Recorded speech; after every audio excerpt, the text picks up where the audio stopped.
It's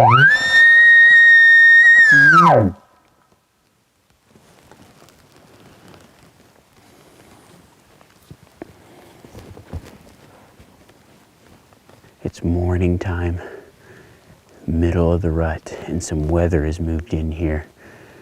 That cold snap will normally get them a little more active, but during the storm, you lose your visibility, and a lot of times they just hunker down and don't make noise.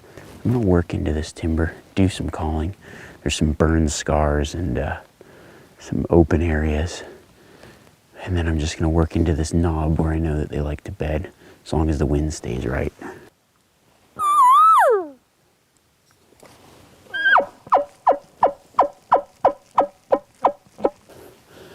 When I call in this kind of weather, I'm really trying to emulate a bull elk that's kind of gathering his herd and just moving through. But because he has low visibility or whatever, he's just talking to the cows, trying to keep them together and just move to a new location. So I'll call as I walk, doing a few cow calls here and there. Trouble is, if they aren't responding, sometimes you'll catch them coming in quiet, which is good that they're coming in, but it's really hard to predict what's going on. All my walls are covered in words, and while you sleep, I mark my goals. Stand tall, think clear. Don't let them see a hint of fear. Lines and dots, zoom in, zoom out. Open your window, let them hear you shout. Right on the poles, right on the street. Always remember the future is near. Cut some cords, scratch some scars. Put on your cape and jump from the car. Open your mouth, take a deep breath. Run fast and don't stop at the edge. You can be anything you want. I've got elk close. They just disappeared in the pond. I looked down and saw a track. And I looked up and there's a body right up there.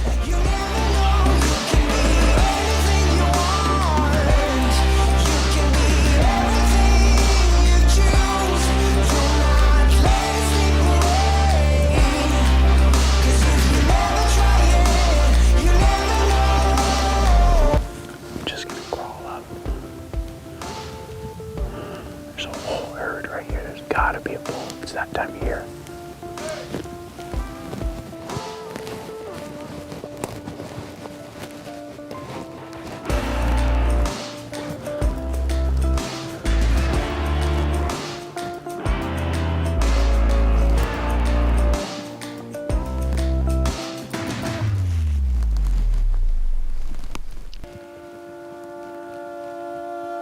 When I was a kid, my dad used to say, don't let anything stand in your way.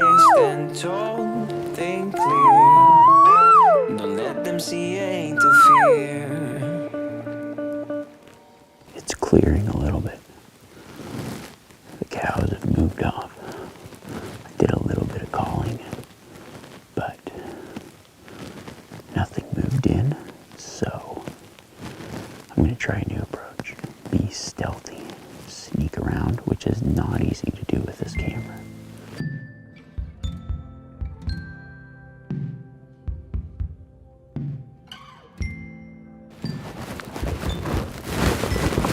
The bog's moving in and out, and I came over here to glass. I thought they'd just completely vanished, and I look over and they're bedded 5 ridges away, 4 ridges away. I hear a bugle, but I'm not going to make any calls because I know where the elk are. And it's just a busy weekend. I don't want to call someone into where elk actually are.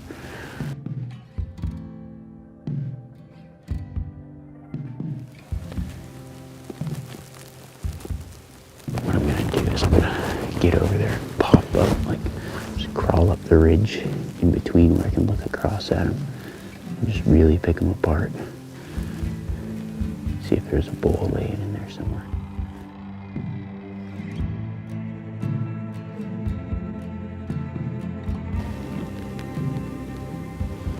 Got those cows bedded on that same ridge across from me.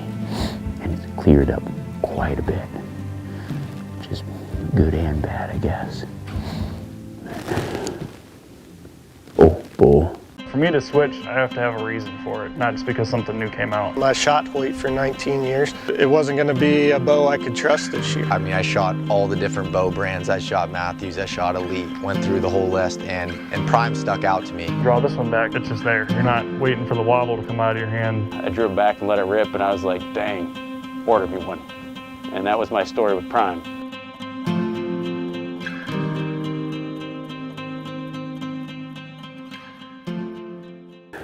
Looks like a 5x5, but I'm still gonna get over there. I never pass anything up it a long ways when I say because with bow hunting, I'd rather be within range and then make my decision.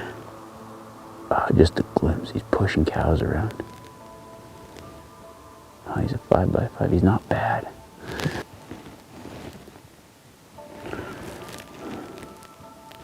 Plus elk is a main staple in my diet, so any bull's better than no bull. He's not bad. I'm just gonna try to get in there and see what happens. I'd rather pass an elk at 20 yards than be 500 yards away and say no thanks.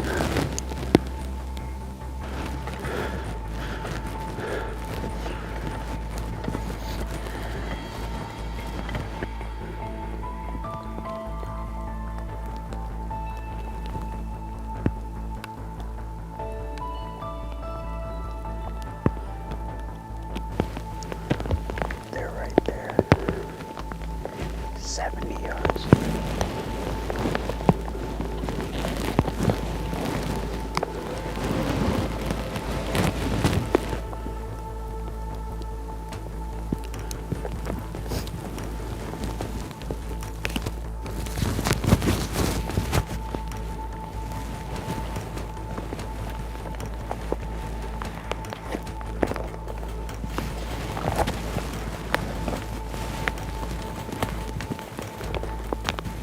I'm gonna slip back around.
Keep him interested.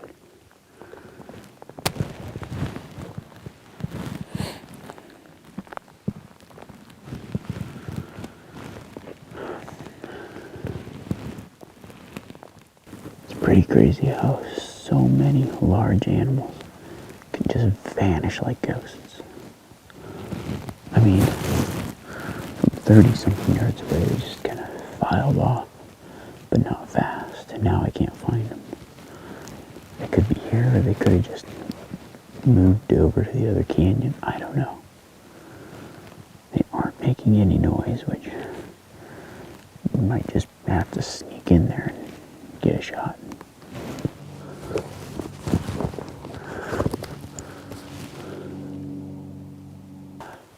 Found the bull, but he's moving cows across the valley here. So I'm gonna go grab my stuff, regroup, and make a new play. He's not a bad bull. Mature animal. I actually hear bulls bugling now off in the distance. So it might be turning on, the clouds are lifting. It's cold weather. I've got this group here and another group way over there. So plenty of options. Now that I can see, I might have to look for, try to figure out where the bigger bulls are at. But that 5 point came in, I don't think he would have stopped me.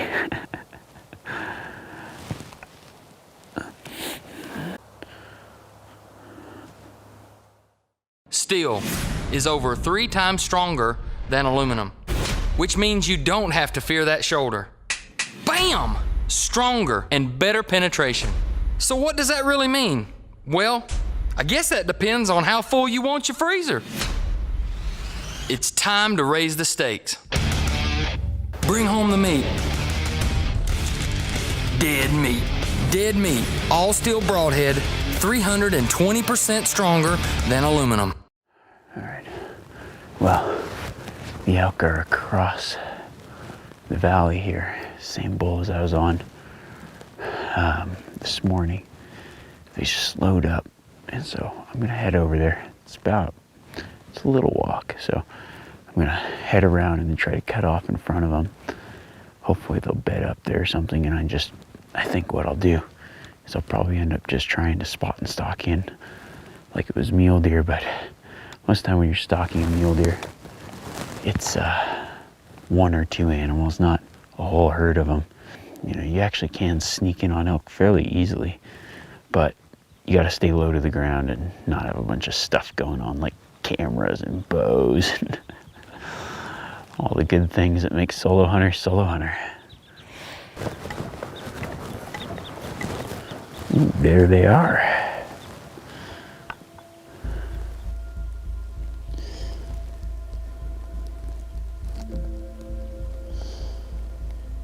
I've got the herd 300 yards away. There's a little bit of an opening that I don't know if I can sneak past. I might be able to put my pack here and crawl. The bull's still just pushing the cows around, and the cows are just mostly uninterested feeding. Got a decoy, but I don't know if I'll be able to draw them across the canyon. It's a perfect rifle setup. But if I can get in front of them, they should feed right toward me. Yeah, there they go. Here. See, I'm not making this up. Just kidding.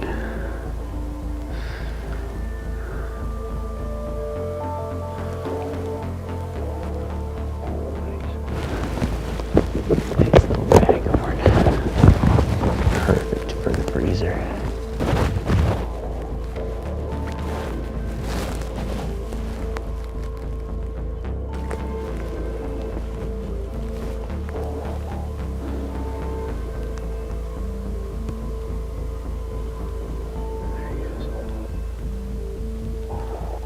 Chasing cows.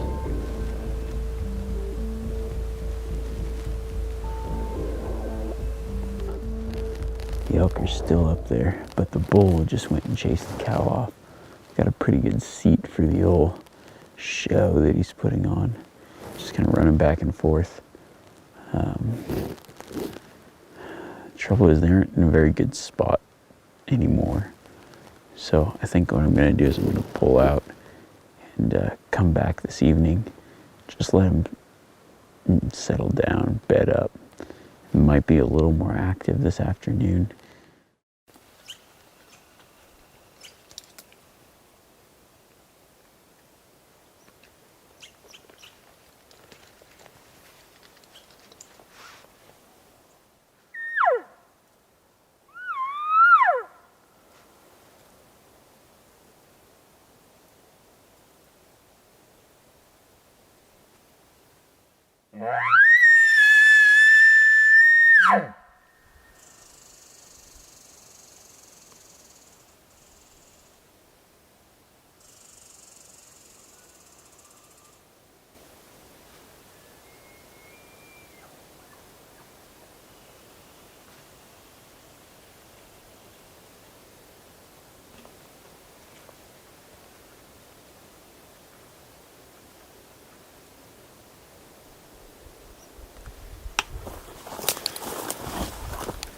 Got some big bull bugling up in this canyon. Drop but they moved up the hill, so I'm gonna run and grab my pack and then head on up.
For more information on the Solo Hunter rifle covers, vinyl harness system, and other accessories, or to connect with us on social media for exclusive photos and videos, log on to solohunter.com.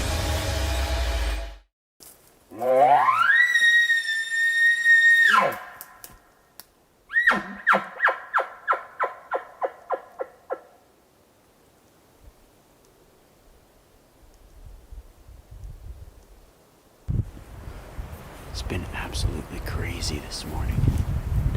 I've been following this giant bull up the mountain, and it's like I just cannot get video of him, but I keep spotting him. He's the one with just this deep, nasty bugle. I actually had a satellite bull, which was a nice 6-point come in, and then I hesitated because the big bull was just right in front of me, but on the other side of some trees. So they've split up now. The main group's over there with the smaller, well, decent bulls, but smaller bulls. And the big bull, I think, is up in front of me somewhere. Crazy.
Probably less than 10 yards.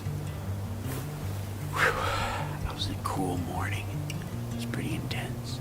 There's a lot of nice bulls running around, but that one came in and it was just so set up with the camera and everything. I decided, yep, that's gonna be my bull this season.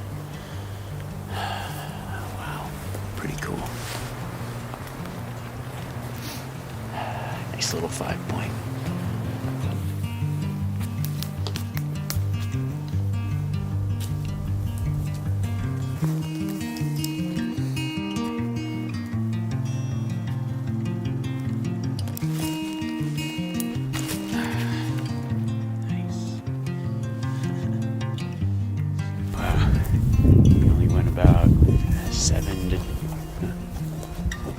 Probably went about 12, 15 yards where I shot. Perfect shot. So cool. There he is. Wow, cool. That's awesome. Yeah, not a bad bull. Came in just right. Stood there broadside, so close. Sometimes you just got to take the opportunities you're given. That's pretty cool. Self-filming's so hard. It's like when you get a really good opportunity on a decent elk, you almost have to take it.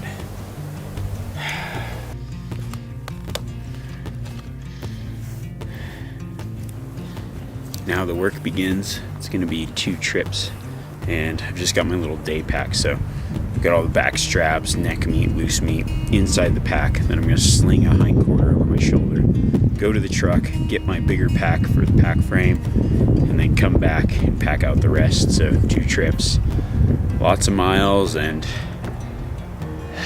hard work, but that's elk hunting, man. When I eat this meat, it's like you remember the hard work that you put into it.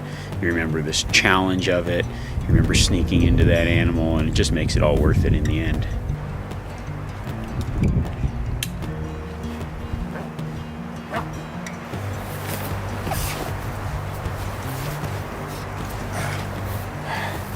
Just can't fall over. Oh, shit. That's heavy. Yeah. Not bad ones to see.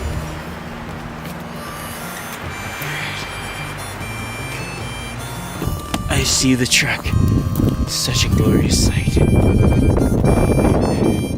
hip flexors are feeling it. This is a pretty heavy pack.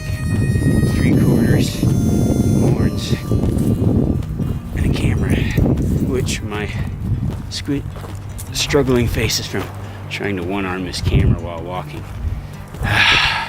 The truck. Yeah, nice.